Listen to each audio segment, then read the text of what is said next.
السلام عليكم ورحمة الله وبركاته. أهلا بيكم. أنا هند زامل ودرسنا النهاردة عن التسي ها. Hören Sie und sprechen Sie nach. طبعا مش محتاجة أفكركم إن كل واحد فينا بيبقى عامل مراية وبينطق ورايا الكلمات اللي أنا بقولها. أول صوت من أصوات التسي ها معانا النهاردة هو صوت خ. زي der Bach، der Bach، das Loch، das Loch. Der Kuchen، der Kuchen. Auch، auch. Der Koch، der Koch. تاني صوت من أصوات اللي تسيها معانا هو صوت زي ich، ich. lächeln، lächeln. München، München. das Bich، das Bich. euch، euch. تالت صوت من أصوات اللي تسيها هو صوت الكس، كس، كس. زي der Fox، der Fox. das Wachstum، das Wachstum. wechseln، wechseln. die Eidechse، die Eidechse. der Ochse، der Ochse. رابع صوت من أصوات اللي تسيها النهاردة هو صوت ش، ش. زي der Schnee، der Schnee. Schinken، Schinken. die Schule، die Schule. mischen، mischen. der Frosch، der Frosch. هنبدأ نتعرف على الأصوات دي صوت صوت. Beispiele: kochen، ich koche gerne Essen. kochen بمعنى يطبخ. macht، macht. er macht meistens gar nichts. er macht meistens gar nichts. يعني هو في العادة مش بيعمل حاجة. طب jetzt bist du dran. ich lese نقط زي ما احنا شايفين في الصورة. ein Buch oder ein Loch oder ein Koch. طبعا ein Buch اللي هو زي الكتاب اللي في الصورة. ein Loch يعني حفرة. ein Koch يعني طباخ أو شيف. يبقى ich lese. ja du bist ja super. ein Buch. دلوقتي هناخد مع بعض امتى ننطق اللي تسيها بصوت زي صوت الحرف الخاء في اللغة العربية، وده بيبقى بعد حروف معينة. هم حروف ال A وال O وال U وال أو. وده زي كلمات der Bach احنا شايفينه في الصورة ده اللي هو تفريعة النهر. der Bach و der Kuchen و das Loch اللي هي الحفرة. das Loch. دلوقتي هناخد مع بعض الهاوس Aufgabe، وهو هيبقى عبارة عن مجموعة من الكلمات تكون عليها جملة. والكلمات هي Loch، Buch، Koch، auch، Kuchen، Bach، Nacht. zum Beispiel هنعمل ايه؟ زي كلمة مثلا Loch. diese Tasche hat ein Loch. الصوت التاني للي تسيها هو صوت ش. على سبيل المثال ich، ich bin hier am Bahnhof. ich bin hier am Bahnhof. Milch، Milch. ich trinke gerne Milch. ich trinke gerne Milch. يعني أنا بحب أشرب اللبن. jetzt bist du dran. نقط ist lecker. هتبقى الإجابة دي ميلش oder دي شيمي. دي شيمي اللي هي الكيمياء. هتبقى الإجابة، برافو عليك أنا سامعاك، فعلا الإجابة هي دي ميلش. دي ميلش ist lecker، يعني اللبن لذيذ. امتى بقى ننطق التسيها كأنها شين خفيفة؟ الصوت ده بيتنطق عن طريق ان احنا بنخلي لساننا يخبط في سناننا اللي تحت،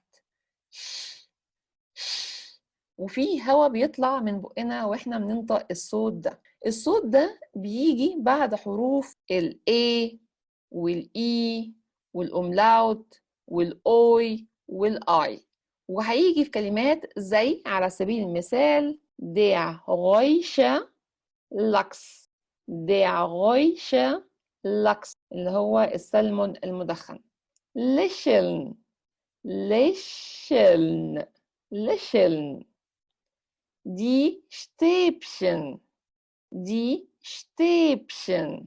دلوقتي الübung بتاعنا عبارة عن كلمات هنكون منها جملة، والكلمات اللي عندنا هي ich gehen Sport. ايه الجملة اللي احنا ممكن نكونها من الثلاث كلمات دول؟ يا richtig، فعلا ممكن نقول ich gehe gerne zum Sport.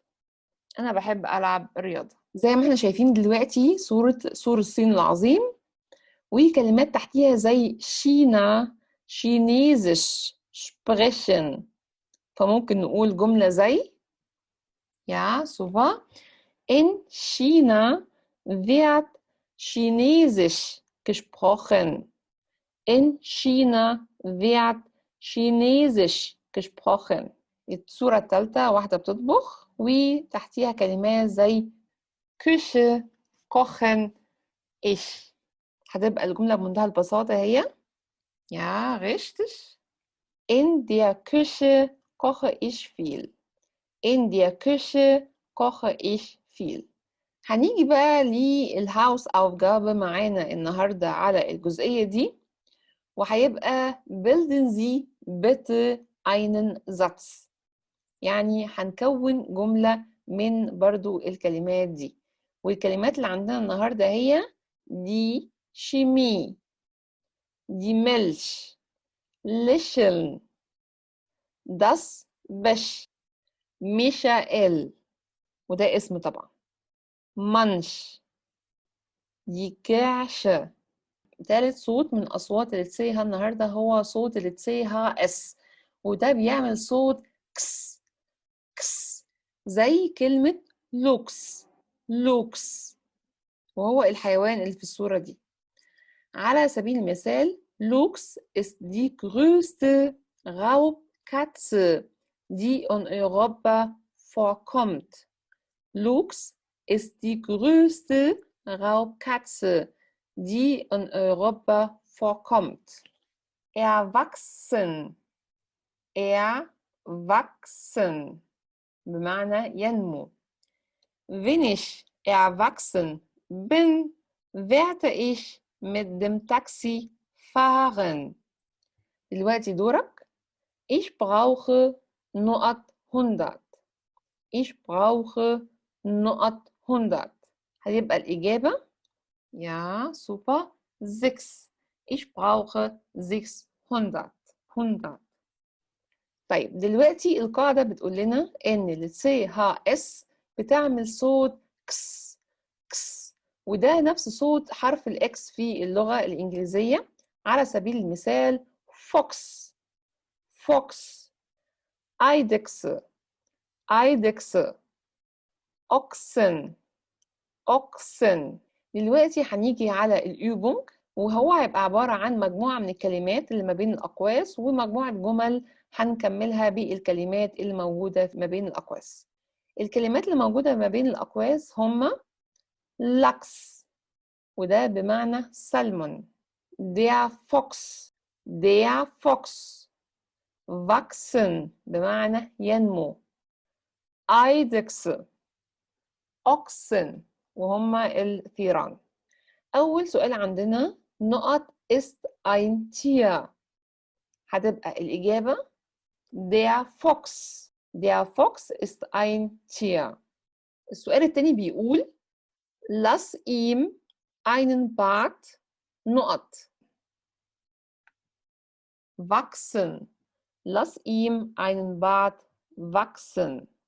السؤال الثالث eine نقط verschwindet durch ein Loch in der Wand. هتبقى الإجابة ja richtig eine Eidechse.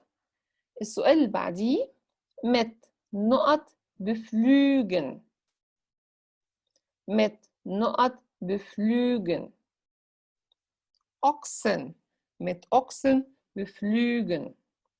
آخر سؤال عندنا möchtest du meinen نقط auch probieren؟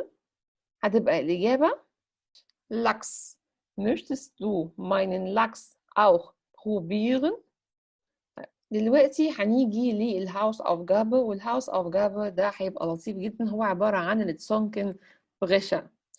الجملة بتقول عندنا Der Expert für Wachs will 6 Euro wechseln. Der Expert für Wachs will 6 Euro wechseln. Der Expert für Wachs will 6 Euro wechseln. das Wachs هو الشمع.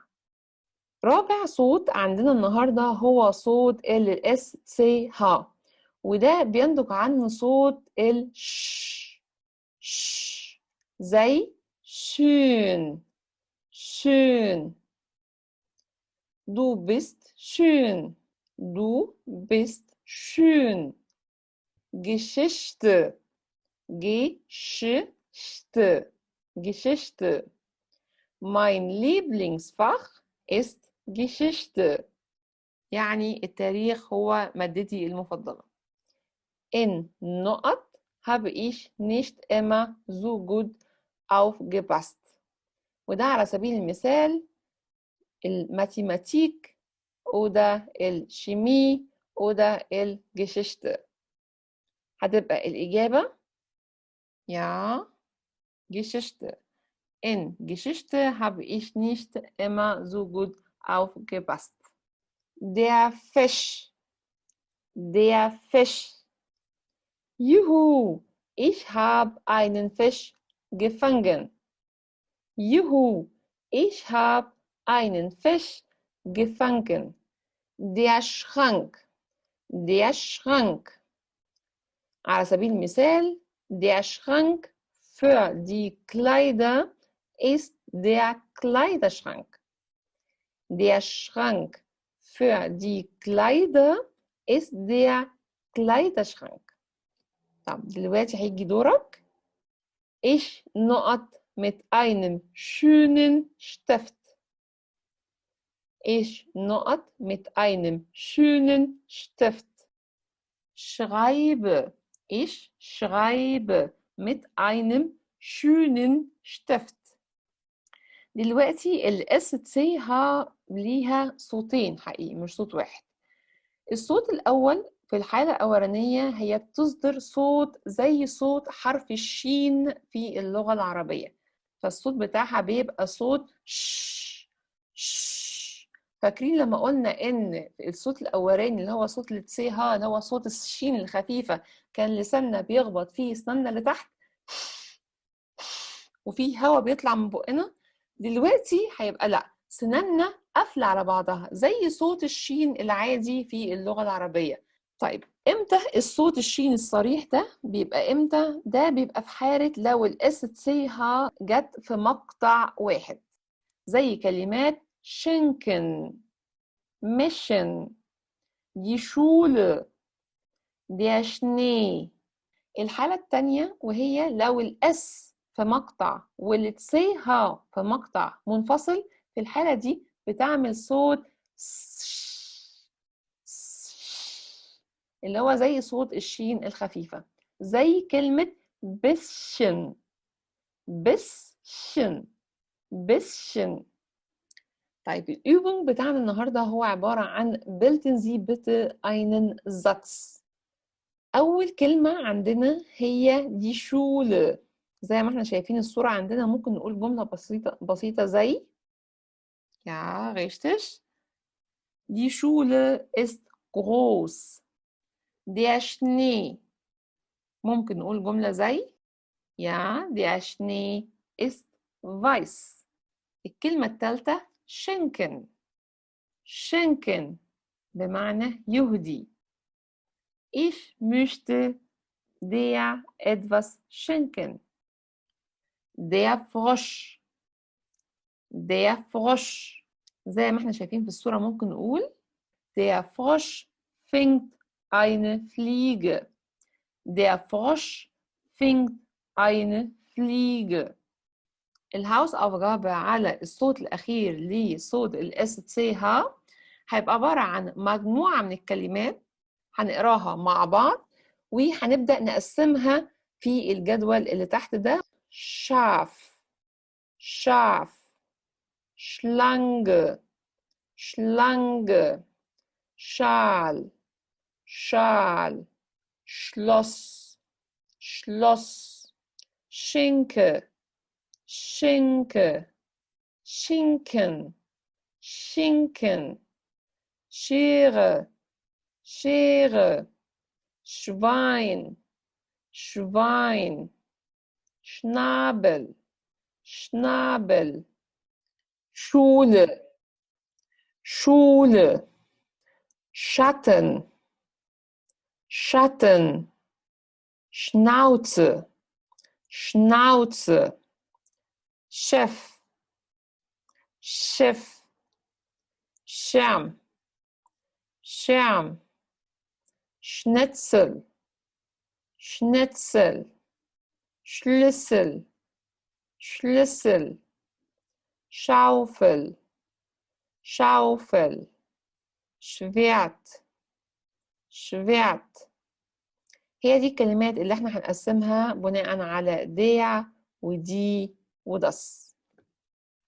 أتمنى درس النهاردة يكون سهل بالنسبة لكم، ودلوقتي بدأوا تعرفوا تفرقوا ما بين إمتى بننطق التسيها بصوت الخ، وإمتى بننطقها بصوت الش، وإمتى بننطقها بصوت الش، وإمتى بننطقها بصوت الكس.